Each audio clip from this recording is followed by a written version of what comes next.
तो जिस चीज को हम सक्सेस कहते हैं वो सक्सेस, ये अभी डिस्कस नहीं करेंगे कि क्या है सक्सेस, इसमें भी बहुत सारी कहानियां होती हैं। ऐसा तो नहीं कि जिस सक्सेस के पीछे हम भाग रहे हैं वो हासिल करने के बाद समझ में आए कि ये तो वो है ही नहीं जिसके चक्कर में आए थे। ऐसा भी होता है जीवन में। अभी आप छोटे हैं, धीरे धीरे इन बातों को समझेंगे। अभी आपने शायद एक आध स्तर पे देखा होगा कि किसी व्यक्ति के पीछे भागे बहुत दूर तक, दुर्भाग्य से उसने हाँ कर दी। आप सोचेंगे दुर्भाग्य से क्यों हाँ कर दी?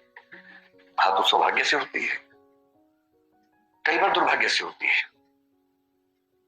कभी कभी किसी व्यक्ति का ना मिलना बेहतर होता है, क्योंकि दरअसल वो आपके लिए है नहीं, ना आप उसके लिए हैं, सूटेबल नहीं है। पर एक दौर में आप उसके दीवाने बने बने घूम रहे थे, किसी वजह से चेहरे का सौंदर्य देखा, आपको लगा इससे बड़ा सत्य क्या है ब्रह्मांड में, यही ब्रह्मांड का अंतिम सत्य है। इतना सुंदर चेहरा भगवान ने किसके लिए बनाया है? मेरे लिए बनाया है। और इस चक्कर में आप सुबह से रात तक पतंगे की तरह आगे पीछे दौड़ रहे हैं। अच्छा तो ये है कि वो कह दे कि भाई मेरे पास फुर्सत नहीं है, मुझे पढ़ाई करनी है, और आप चुपचाप पढ़ाई कर लीजिए। पर किसी किसी दुर्भाग्य होता है, हाँ हो जाती है। और हाँ होना तो ठीक है। हिंदी साहित्य में बहुत रोचक कुछ लोगों ने उपन्यास लिखे। एक लेखक ने कहा, देखिए आप हिंदी फिल्में देखेंगे, हिंदी की फिल्में आमतौर पर स्ट्रगल क्या है कि जो नायक है, हीरो है, वो हीरोइन को प्राप्त करना चाहता है, और विलन के तौर पे आमतौर पे हीरोइन के पिता और भाई ही रहते हैं। कभी कभी कोई थर्ड पर्सन भी होता है जो प्रेम त्रिकोण का तीसरा कोण बनना चाह रहा है, ऐसा भी होता है। कभी कभी भाई या पिता वो नाराज हैं, ऐसा होता है। और पूरी स्ट्रगल ये है कि कैसे वो उनको कन्विंस करे। अगर फिल्म इमोशनल है तो वो अपनी होने वाली पत्नी के पिता को कन्विंस करने के लिए गांव में जाएगा, खेत में रहेगा, साथ में काम करेगा सारे, और फिर वो कौन सी फिल्म थी? कमली अवस्था वही है। ये तो मैंने देखी ही नहीं, मैं तो दिल वाले फीलिंग से बोल रहा था। डीडीएलजे देखी आप लोगों ने? वही है ना, इसमें शाहरुख खान, काजोल, अमरीश पुरी। हाँ, उसमें पूरी ताकत लगाई है कि मैं किसी तरह से इसके पापा की सहमति बना लूं, उसके बाद विवाह करूं, और फिर बना ली। अंत में मतलब वो ट्रेन पे है, सिमरन खड़ी है, और तब अंततः उसके पापा का हृदय परिवर्तन हुआ और पापा ने कहा जा सिमरन जा, जी ले अपनी जिंदगी, है ना। इससे क्या होता है, इमोशंस बहुत हमारे ओवर पावर करते हैं कि परिवार भी बच गया, रिश्ता भी बच गया। इससे अच्छा क्या है? विन विन है, परिवार भी रिश्ता भी। लेकिन ऐसे पापा फिल्मों में ज्यादा होते हैं, ऐसे पापा समाज में कम है। समाज में पापा बोलते हैं आ सिमरन आ, घर के अंदर बैठ जा शांति से, ड्रामा मत कर ज्यादा। तो लेकिन एक उपन्यासकार ने बड़ी अच्छी बात कही। उसने कहा कि कहानियां पढ़ के लगता है कि सारी स्ट्रगल विवाह तक की है, और हिंदी की फिल्मों का, अधिकांश फिल्मों का जो अंतिम दृश्य होता है उसमें हीरो हीरोइन की शादी हो रही होती है, मंडप सजा होता है, फूल बरसाए जा रहे होते हैं, और उसके बाद द एंड लिखा हुआ आता है। जबकि वो द एंड नहीं है, वो द बिगिनिंग है। क्राइसिस तो अब शुरू हुआ है, ये क्राइसिस नहीं है, इंटरवल है, 2-4 महीने का इंटरवल है जब चीजें ठीक लगती हैं। उसके बाद का जो क्राइसिस है, बड़ा क्राइसिस है।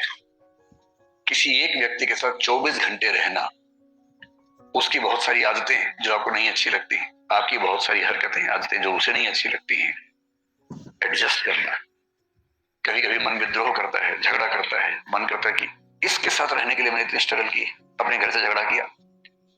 प्रेम विवाहों के विफल होने के मामले आमतौर पर इसलिए होते हैं क्योंकि आपने जितनी हसीन कल्पनाएं कर ली थी, जिंदगी उतनी हसीन होती नहीं है। जब तक प्रेमी प्रेमिका है, जिंदगी बड़ी हसीन है, क्योंकि करना क्या है, बाइक पे घूमना है, आइसक्रीम खानी है, गप्पे मारनी है, तो स्ट्रगल तो है नहीं। लेकिन विवाह के बाद तो फिर किराया भी देना है घर का, आटा भी खरीद के लाना है, दाल भी लेके आनी है, और एक दूसरे की कड़वी बातें भी सुननी है। जो पहले तो मीठी मीठी बातें होती थी, एक दूसरे को मेकअप के बिना भी देखना है, जो नेचुरल पोज है वो भी देखना है। अभी तक तो वो देखा गया जो बहुत अच्छे से बनाया गया था। दिन में 1 घंटे के सौंदर्य के लिए 3 घंटे तपस्या की गई थी, केवल वो 1 घंटा देखा था। अब तो बिना पानी, बिना धूप, वो जो मूल रूप है, अब तो वो भी सामने आएगा।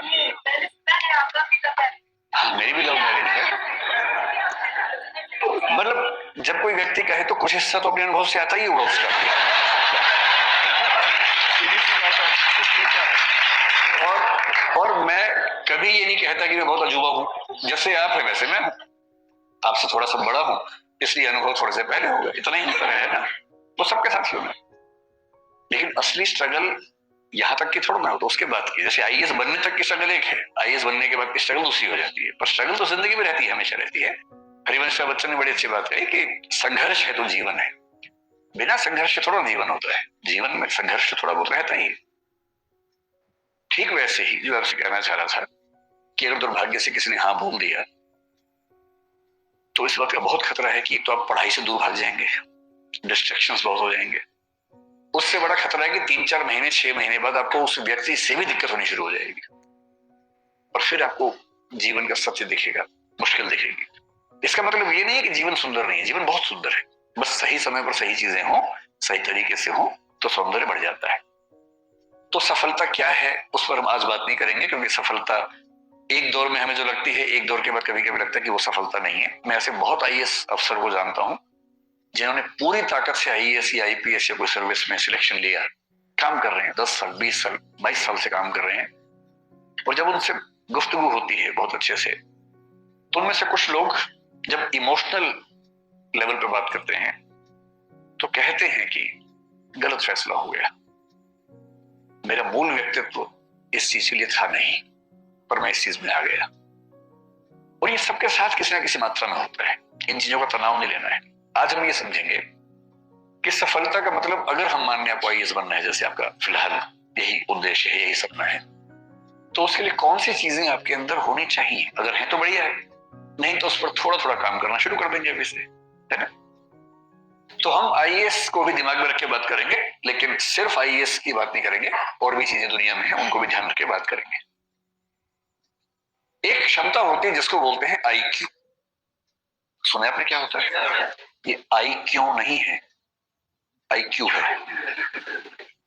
है ना, ठीक है। आईक्यू, इसकी फुल फॉर्म क्या होती है? Intelligence quotient.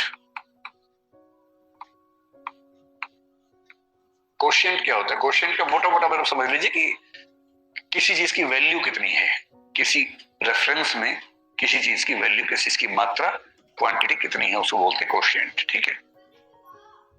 आईक्यू का सरल भाषा मतलब है कि आप कितने तार्किक व्यक्ति हैं, आप कितने बौद्धिक व्यक्ति हैं, आपकी जो तार्किकता है, रैशनैलिटी है, आपकी जो रीजनिंग की कैपेसिटी है, लॉजिक की कैपेसिटी है, लॉजिक रीजनिंग ये सब शब्द लगभग मिलते जुलते हैं, ये क्षमता कितनी है आपके अंदर। और दुनिया के इतिहास में ऐसा कई लोगों ने माना कि सबसे सफल व्यक्ति वही है जिसके अंदर तार्किक क्षमताएं ज्यादा है। कुछ हद तक ये बात ठीक भी है, क्योंकि अगर आप तार्किक ज्यादा हैं तो आपके डिसीजन मेकिंग कैपेसिटी बेहतर होगी, जो कि डीएम में होनी भी चाहिए। डीएम में क्या है? डिसीजन मेकिंग है ना, क्योंकि फैसले कर रहे हैं, और आपका फैसला केवल आपके बारे में नहीं है, पूरे जिले की जिंदगी के बारे में। 12, 14, 15 साल की सर्विस के बाद आप पूरे राज्य के स्तर पर प्रभावित करने लगते हैं समाज को। और यदि आप सेंटर की डेपुटेशन पर आ गए और 25-28 साल की सर्विस कर चुके हैं, तो आपकी कलम पूरे देश की नीयति तय करती है। इसलिए बहुत जरूरी है कि आप सोच समझ कर फैसले करें। आपका चीजों को समझने का, फैसला करने का जो प्रोसेस है, उसमें जो तटस्थता चाहिए, ऑब्जेक्टिविटी चाहिए, वो एकदम ठीक हो। ऑब्जेक्टिविटी का मतलब है कि आप फैसले इसलिए नहीं करते कि आपका मूड अच्छा नहीं था, आपकी विचारधारा ये है, आपके मन में ये भावना आ गई अचानक, नहीं। आप फैसला करेंगे तथ्यों के आधार पर, फैक्ट्स, आर्गुमेंट्स, और दुनिया के बाकी देशों में कैसे सिस्टम चल रहे हैं, बाकी राज्यों में कैसे चल रहे हैं, उन सबको स्टडी करेंगे, और उन सबके बेस पर जो सबसे अच्छा आपको लगेगा, या अच्छे अच्छे को मिलाकर जो बेस्ट लगेगा अपने समाज के लिए, आप उसको अप्लाई करेंगे। ये जो पूरी क्षमता है, इसको बोलते हैं इंटेलिजेंस कोशिएंट। और हम मानते हैं कि बिना इंटेलिजेंस की सुपीरियोरिटी की आप सचमुच कम से कम सिविल सेवाओं में तो ना जा सकते हैं, ना शानदार परफॉर्म कर सकते हैं। कुछ ऐसे लोग हैं जो संयोग से किसी तुक्के से सिलेक्ट हो भी गए कभी, तो वो अच्छे परफॉर्मर नहीं हो पाते। आप एक जिला ठीक से नहीं संभालेंगे, एक दुर्घटना करवा देंगे, तो आपको अगला जिला मिलेगा ही नहीं। फिर आपको सचिवालय में कोई ऐसी पोस्ट देंगे जिस पोस्ट की वैल्यू बहुत कम होती है। और आईएएस आईपीएस के हर सर्विस में कुछ ऐसी पोस्ट रखी जाती हैं ताकि ऐसे लोग जो सरकार के साथ संगति में नहीं है, या जिनकी कॉम्पिटेंस कम है उन्हें वहां सेट कर दें, वो केस ना कर सके कि मुझे मेरे पद के अनुसार नहीं कुछ दिया गया, तो उनके लेवल पे पद बना के रखते हैं शंटिंग करने के लिए कि चुपचाप यहाँ पे बैठे रहो, नुकसान मत करो कम से कम। आईक्यू अच्छा होना किसके लिए जरूरी है? जैसे अगर आपको फिलोसोफर बनना हो तो बहुत अच्छे आईक्यू के बिना नहीं बन सकते। किसी का आईक्यू अगर 90 से 110 के बीच में है तो मानते हैं कि सामान्य बुद्धि का व्यक्ति है, एवरेज, ठीक है। मतलब अगर आप आईएएस बनना चाहते हैं तो जनरली हम मानते हैं कि 120 140 के बीच में अगर आईक्यू है तो आप ठीक है, बढ़िया है। 140 प्लस आईक्यू किसी का हो तो इसका मतलब गिफ्टेड व्यक्ति है, बड़ी बात है। किसी किसी का आईक्यू 200 भी होता है, एक दो व्यक्तियों को 250 के ऊपर भी देखा गया है इतिहास में, जो कि बहुत रेयर बात है। ये वही व्यक्ति हैं जो 5 साल की उम्र में 12वीं क्लास पास कर ली, 8वीं क्लास में किसी यूनिवर्सिटी में पीएचडी कर रहे हैं, अपने 8 साल की उम्र में, 9 साल की उम्र में। कभी सुना आपने ऐसा? ये वो बच्चे हैं कि 8-9 साल की उम्र में उनके दिमाग का इतना विकास हो चुका है कि जैसे एक बच्चे की कहानी में पढ़ रहा था, शायद अमेरिका यूरोप में किसी देश में था वो बच्चा, तो उसकी उम्र थी शायद 5-6 साल के आसपास।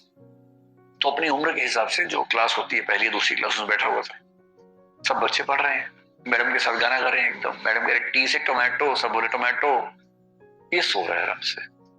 टीचर ने थोड़ा समझाया, पुचकारा, धमकाया कि भाई क्लास में पार्टिसिपेट करो, ये करता ही नहीं था।